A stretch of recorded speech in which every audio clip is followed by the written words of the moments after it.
Hola amigos, muy buenos días. Fíjense que de manera general pasa con las personas y nos pasa más a los cristianos, que siempre pensamos que la voluntad de Dios se da cuando las cosas se hacen fáciles, cuando no hay obstáculos, cuando nadie se opone, y entonces pensamos que eso es lo que Dios quiere para nosotros. Vamos a leer hoy el caso de la vida del Señor Jesucristo, que fue todo lo contrario. El obedecer a Dios fue contrario a la opinión, las cosas se le dificultaron, inclusive llegaron a acusarlo de cosas falsas. Estamos leyendo hoy en Marcos capítulo 3, versículos 20 al 35, leo para ustedes y dice así: Y se agolpó de nuevo a la gente, de modo que ellos ni aún podían comer pan. Cuando lo oyeron los suyos, vinieron para prenderle porque decían: está fuera de sí. Vemos de entrada que pues Jesús había causado un gran revuelo en donde iba, cuando iba hablando del reino de Dios, instaurando su reino en esta tierra, y veíamos que mucha gente le seguía. Y dice en este pasaje que cuando oyeron los suyos, esta palabra en el griego es un poco imprecisa, y da la idea de que eran parientes, personas cercanas a él, probablemente amigos de la infancia, sus vecinos, familiares cercanos, que llegaron a pensar que Jesús estaba loco y que todo este alboroto que estaba causando era producto de su locura.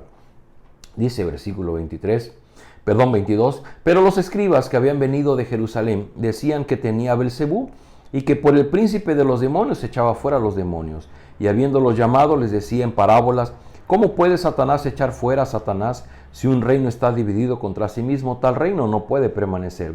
Y si una casa está dividida contra sí misma, tal casa no puede permanecer. Y si Satanás se levanta contra sí mismo y se divide, no puede permanecer, sino que ha llegado su fin. Ninguno puede entrar en la casa de un hombre fuerte y saquear sus bienes si antes no le ata, y entonces podrá saquear su casa. ¿De qué manera las personas que estaban alrededor de Jesús no lograban comprender lo que él estaba haciendo como Mesías?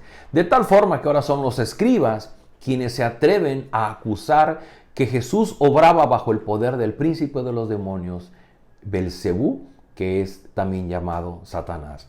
Y aclaro, Jesús es una de las personas que muy claramente habla de Satanás. De hecho, cuando él inicia su ministerio, él va a la tentación 40 días en el desierto y él enfrenta a Satanás y él vence a Satanás. Entonces Jesús estaba instaurando su reino en la tierra y se va a enfrentar al que estaba gobernando, que es Satanás. Y es por eso que hoy día decimos que Satanás está vencido, porque Jesús le venció cuando él inició su reino en la tierra. Y dice versículo 28, Jesús dijo: de cierto os digo que todos los pecados serán perdonados a los hijos de los hombres y las blasfemias cualquiera que sean. Pero cualquiera que blasfeme contra el Espíritu Santo no tiene jamás perdón, sino que es reo de juicio eterno. Porque ellos habían dicho: tiene espíritu inmundo. Esta es una gran verdad revelada por el Señor Jesucristo. Y aunque nos cuesta mucho trabajo poder identificar exactamente a qué se refería, si tomamos específicamente el contexto, se refiere a que cuando una persona está desconociendo la autoridad de Jesús como Dios y está pensando que Jesús está obrando bajo cualquier otro poder, simplemente no es Dios, está blasfemando contra Dios, está blasfemando contra el Espíritu Santo. ¿Por qué? Porque ahora el Señor Jesucristo fue a los cielos y Él dejó al Espíritu Santo. Y hoy día quien mora en la vida del creyente es el Espíritu Santo. Y cuando una persona desconoce el poder y la obra, la autoridad del Espíritu Santo como Dios mismo en su persona, está blasfemando, está ofendiendo el nombre de Dios. Y entendemos que una persona que desconoce al Espíritu Santo es una persona que no cree, que no reconoce, que no acepta la autoridad del reino de Dios sobre su vida. Dice versículo 31, vienen después sus hermanos y su madre, y quedándose afuera enviaron a llamarle. Y la gente que estaba sentada alrededor de él le dijo: tu madre y tus hermanos están afuera y te buscan. Él les respondió diciendo: ¿quién es mi madre y mis hermanos? Y mirando a los que estaban sentados alrededor de él, dijo: he aquí mi madre y mis hermanos, porque todo aquel que hace la voluntad de Dios, ese es mi hermano y mi hermana y mi madre. Ahora vemos que ahora sí específicamente su mamá y sus hermanos, oyendo lo que los parientes decían, la gente cercana a Jesús decía, oyendo a los escribas, que en ese tiempo ellos tenían mucha autoridad por ser los expertos en la ley mosaica, en la escritura, y oyen que Jesús estaba loco y que obraba por el poder de Satanás, su familia se preocupa. Y entonces su madre y sus hermanos van a buscarle seguramente para intentar hablar con él. Y Jesús aprovecha la ocasión para decir una gran verdad. Dices que en realidad mi madre y mis hermanos son aquellos que hacen la voluntad de Dios. Y aquí encontramos una definición muy importante. Es que vivir bajo el reino de Dios es vivir haciendo la voluntad de Dios. Si una persona no conoce cuál es la voluntad de Dios, no hace la voluntad de Dios, simplemente no vive bajo el reino de Dios. Por eso nosotros nos ocupamos ahora de estar leyendo la Biblia para conocer cuál es la voluntad de Dios para nosotros y por consecuencia poder obedecer. Cuando una persona vive bajo el reino de Dios, obedece a Dios. Y una persona que obedece a Dios da evidencia de vivir bajo el reino de Dios. Una persona que no obedece, que no vive bajo el reino de Dios, es una persona que desconoce lo que Dios está ordenando. Queridos amigos, y quiero regresar al principio. Yo les comenté y les dije, hoy día, inclusive los cristianos pensamos que cuando las cosas son fáciles en nuestra vida, es que entonces esa es la voluntad de Dios para nosotros. Amados hermanos, es muy importante que nosotros conozcamos qué es la voluntad de Dios para nosotros.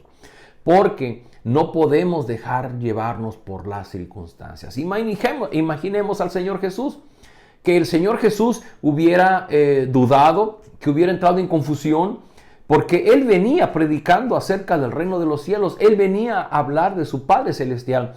Y lo primero que pensaban es que estaba loco. Después le acusaron que era por el poder de Satanás. Hasta inclusive su madre y sus hermanos dudaron de Él. ¿Qué hubiera pasado si Jesús hubiera dicho, oye Padre, pues creo que las cosas no salieron bien, pues yo mejor aquí lo dejo porque veo que la gente no está entendiendo el mensaje y yo creo que pues ya no voy a seguir con la tarea que tú me encomendaste? Y sabe, eso nos pasa a los hijos de Dios. Cuando por obedecer a Dios las cosas salen, no como nosotros esperaban, cuando las situaciones se complican, cuando nuestra vida corre peligro, cuando somos víctimas de las acusaciones, de los falsos, de los juicios equivocados de las personas, y pensamos que entonces pues será mejor quedarnos callados y sentaditos, cuando nosotros deberíamos de estar enfocados en la misión que Jesucristo nos ha llamado. Recuerde, Jesús estaba iniciando su reino en esta tierra. Y Jesús en nuestro tiempo sigue instaurando su reino sobre la tierra.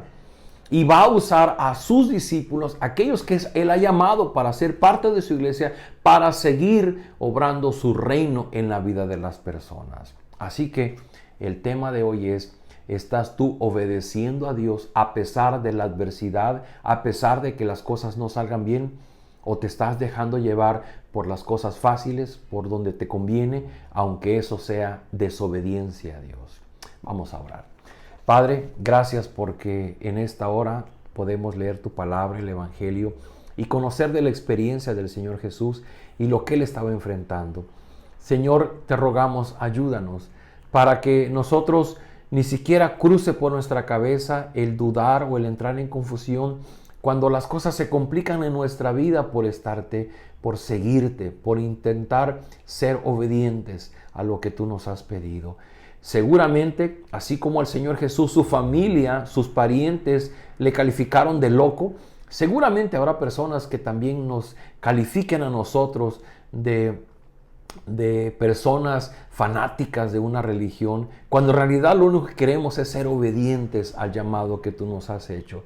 Ayúdanos, Señor, a vivir enfocados en tu llamado, a vivir enfocados en vivir conforme a tu voluntad, porque como tú lo dices muy claro, tu madre y tus hermanos son aquellos que obedecen a nuestro Padre Celestial. Nosotros queremos ser esas personas que viven bajo tu reino, que vivimos siendo obedientes a tus mandatos, a lo que tú esperas, a lo que tú buscas de nosotros.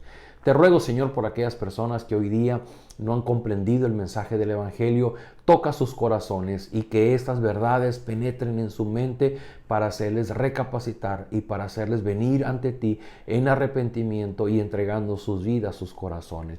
Te ruego, Señor, a todas las personas que estamos buscando leer la Biblia, danos de tu sabiduría para comprenderla y encontrar las grandes verdades para nuestro diario vivir.